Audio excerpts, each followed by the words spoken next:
জনরোষে অগ্নিগর্ভ Nepal. KP Sharma ওলির সরকারের বিরুদ্ধে পথে নেমেছে জেনারেশন জি। 26টি সোশ্যাল মিডিয়ার উপর নিষেধাজ্ঞার বিরুদ্ধে প্রতিবাদে অগ্নিগর্ভ কাঠমান্ডু। এর সঙ্গে জুড়েছে ওলি সরকারের বিরুদ্ধে দুর্নীতির অভিযোগ। সোমবার সকালে কাঠমান্ডুর বানেশ্বর এলাকায় বিক্ষোভ শুরু হয়। বেলা গড়াতেই পরিস্থিতি পুলিশ প্রশাসনের নিয়ন্ত্রণের বাইরে বেরিয়ে যায়।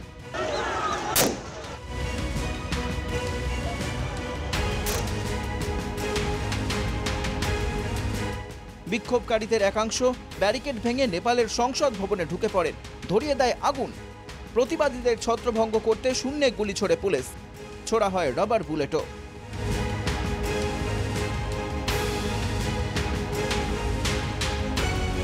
কাঠমান্ডুর সংসদ ভবন, রাষ্ট্রপতির বাসভবন, প্রধানমন্ত্রীর বাসভবন সহ গুরুত্বপূর্ণ জায়গাগুলিতে কারফিউ জারি করা হয়েছে। পরিস্থিতি নিয়ন্ত্রণে আনতে মোতায়েন করা হয় সেনা। ইতিমধ্যে পুলিশের গুলিতে বেশ কয়েকজন নিহত হওয়ার খবর পাওয়া গিয়েছে। মৃতের সংখ্যা আরও বৃদ্ধির আশঙ্কা রয়েছে।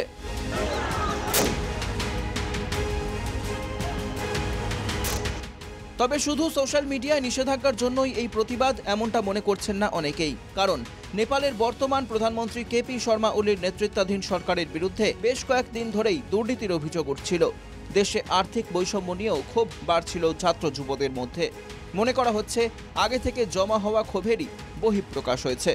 যুব সমাজের বিক্ষোভ নিয়ে নেপাল সরকারের দাবি, দেশকে সুরক্ষিত রাখতেই সমাজ মাধ্যমগুলির বিরুদ্ধে কড়া পদক্ষেপ করা হয়েছে। যদিও বিক্ষোভকারীদের দাবি, বিরোধী কণ্ঠস্বর দমন করতেই ওই কাণ্ড ঘটিয়েছে সরকার।